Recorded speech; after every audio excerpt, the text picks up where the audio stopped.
Bien-aimés, nous vous saluons tous au nom de Jésus. Bienvenue sur notre plateau de ce jour avec l'émission Le Parcours sur TV Évangile, LCC TV Évangile à partir de Yamoussoukro en Côte d'Ivoire. Que Dieu bénisse toute la Côte d'Ivoire, que Dieu bénisse toute l'Afrique et pourquoi pas tout le monde. Nous parlons sur le mariage, donc sans plus tarder, je vais passer la parole au pasteur. Bien-aimés, que la joie du Seigneur qui est notre force soit toujours avec vous et que la paix de Jésus soit toujours dans vos maisons. Nous continuons donc notre émission. Nous étions en train de discuter sur comment bâtir un mariage solide et nous avions dit que la première pierre qu'il faut poser pour bâtir un mariage solide, c'est dédier son mariage à Dieu, le dédier. Et la fois passée, nous avions dit que c'est quoi en fait dédier le mariage à Dieu? Premièrement, c'est prendre au sérieux les vœux. Les vœux faits non seulement l'un à l'autre, mais aussi à Dieu le jour de la cérémonie du mariage. Parce que Dieu veut que nous puissions nous engager sérieusement. Et il s'agit de Dieu. Alors, deuxième chose, dédier le mariage à Dieu, qu'est-ce que ça veut dire? Ça veut dire aussi prendre l'engagement de grandir ensemble dans le Seigneur. Grandir ensemble dans le Seigneur. Dieu, la volonté de Dieu, c'est que la croissance spirituelle individuelle soit efficace, que nous puissions grandir spirituellement, individuellement, mais en tant que couple aussi. Il n'y a rien qui va lier un couple si fort qu'un couple qui grandit ensemble dans la connaissance du Seigneur, qui apprend à marcher ensemble en tant que couple avec Christ. Prier ensemble, lire la Bible ensemble, aller à l'église ensemble, méditer la parole de Dieu ensemble. Le diable fera tout pour que vous présentez, pour que vous puissiez vous engager dans des activités apparemment importantes de la vie, seulement pour vous empêcher spirituellement en tant que couple de grandir ensemble. Bien-aimé, je le répète, il n'y a rien qui va lier un couple. Pour éviter tous ces divorces et tout ce qu'on voit aujourd'hui, il n'y a rien qui va attacher. Quand on dit l'homme s'attachera à sa femme, il y a une chose qui va vous attacher solidement. C'est votre intérêt dans le Seigneur. La volonté de servir Dieu ensemble. Je vous l'ai dit au début de ces émissions. Un bon couple qui craint le Seigneur, c'est un instrument puissant entre les mains du Seigneur. Et Dieu les utilise puissamment.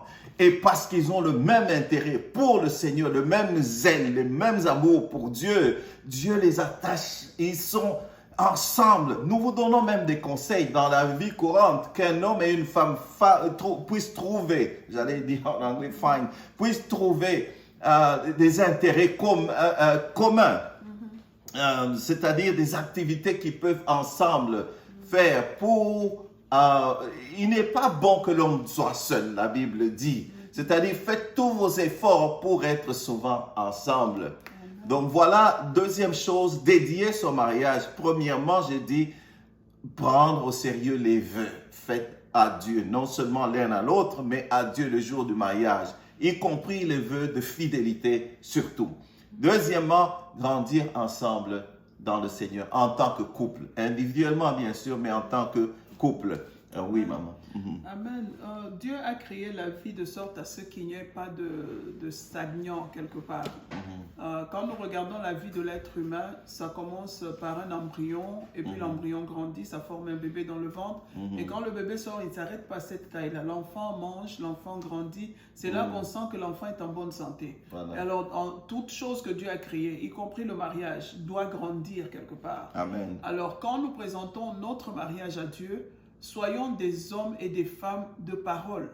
Ne soyons pas comme ceux-là qui choisissent ce jour-là pour aller dire leurs grands mensonges devant le public et devant Dieu. Amen. On se jure fidélité, on se jure amour, tout ça. Mais dès que le problème toque à la porte, on oublie que Dieu est le Tout-Puissant et qu'il est le seul qui sait terminer les problèmes. Alors, remettons ça en nous. Rappelons-nous que celui qu'on a fait intervenir dans notre mariage, le jour de la bénédiction, c'est le créateur de l'univers visible et invisible. Il est au-dessus de tous les démons, au-dessus du diable lui-même. Il est au-dessus de tout ce que nous pouvons nommer comme problème. Il est le seul qui a dit un mot et la tempête s'est arrêtée. Donc, il peut arrêter la tempête dans notre foyer. Alors, quand papa dit que quand un homme un homme quittera son père et sa mère pour s'attacher à sa femme, ils deviendront une seule chair. Ça veut dire vous devez devenir une seule personne. Qu'il n'y ait plus de différence entre vous. C'est ça qu'on appelle grandir. On commence deux personnes différentes, on travaille sur nos caractères, sur notre façon de vivre, et puis un bon jour, on devient une seule personne. On a le même langage, on a le même amour, on a tout ensemble. Mais souvent, on aime garder le moi personnel, mon petit caractère que j'aime cacher là. C'est ce qui cause des divorces. Parce que quand quelqu'un t'a totalement fait confiance, et puis 40 ans après, un bon jour, tu sors un caractère que la personne ne pouvait pas s'imaginer que tu as encore ce caractère-là, ça crée des problèmes. Alors, bien aimés, disposons-nous à, quand nous entrons dans le mariage, à faire grandir. C'est notre chose, c'est la chose de Dieu, c'est lui le maître du mariage. Alors quand nous le faisons intervenir, nous sommes trois personnes en train de travailler sur ce mariage-là. L'homme, la femme et Dieu. Quand Dieu est là, il dit, moi je suis là, c'est pour vous secourir, c'est pour vous protéger contre les intempéries. Alors vous êtes là, c'est pour travailler à ce que cette histoire ici marche. Tout à fait. Alors nous devons nous disposer.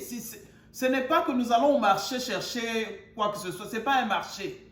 Ce n'est pas un lieu où nous allons pour nous montrer combien nous connaissons ou bien combien nous savons performer ou bien quoi.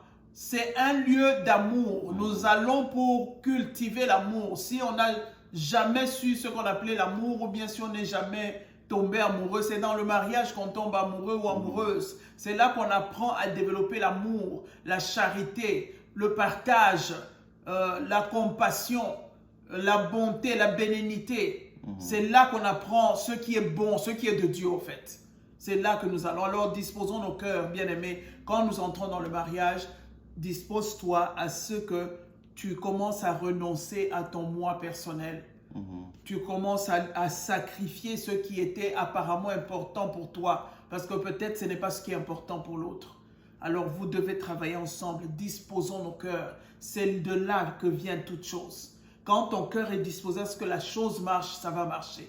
Mais quand ton cœur vient avec hypocrisie, avec beaucoup de réserve, voyons voir si ça va marcher. C'est comme si tu veux rester un étranger ou une étrangère pour cette union-là. J'ai trop parlé, je vais laisser la parole au pasteur. D'ailleurs, bien aimé, au début déjà du mariage, c'est voilà un sujet qui fait beaucoup de discussions là-dessus. Au début du mariage, nous faisons en sorte, nous, en tant que serviteurs de Dieu, quand un couple vient se présenter à nous, nous voulons savoir, est-ce que les deux sont chrétiens? Les deux ont-ils la volonté de grandir dans le Seigneur? Parce que ce que nous avons vu souvent, il y en a qui se font passer pour chrétiens juste pour avoir l'homme ou pour avoir la femme, mais une fois dans le mariage, comme maman le disait, le vrai chasser le naturel, on revient au galop. Le vrai caractère sort, on empêche l'autre de grandir spirituellement, d'aller même à l'église. Nous voulons savoir que les deux sont chrétiens et une volonté manifeste de grandir dans le Seigneur. Si un n'est pas chrétien, ça pose problème. La Bible en parle. La Bible ne veut pas que deux personnes se mettent sous un joug étranger, comme la Bible nous le dit. Et ça pose problème plus tard. Quand tu es chrétien, épouse un chrétien. Je connais un couple ami qui, le mari était musulman et elle était chrétienne. Mais plus tard, ça posait des problèmes. Ils ont même eu des enfants. Le musulman voulait amener les enfants au mosquée. Et la femme voulait amener les enfants à l'église. Ça, plus tard, 3-4 ans plus tard, ça fait beaucoup de problèmes, ça a créé beaucoup de problèmes dans le mariage. Et aussi, spirituellement, Dieu ne veut pas cela. Alors ça, c'était juste une parenthèse. Mais j'insiste, vous êtes déjà chrétien, vous êtes dans le mariage pour solidifier le mariage. Donc, il faudra que les deux soient un.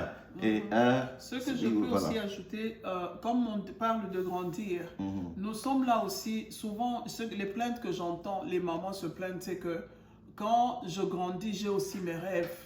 Alors quand je me marie, c'est comme si moi, mes rêves sont tués, on les a jetés à l'eau, on construit seulement le rêve de papa. Alors moi, ce que je peux faire intervenir là, parce que la personne, quand elle va supporter, un jour, elle va exploser.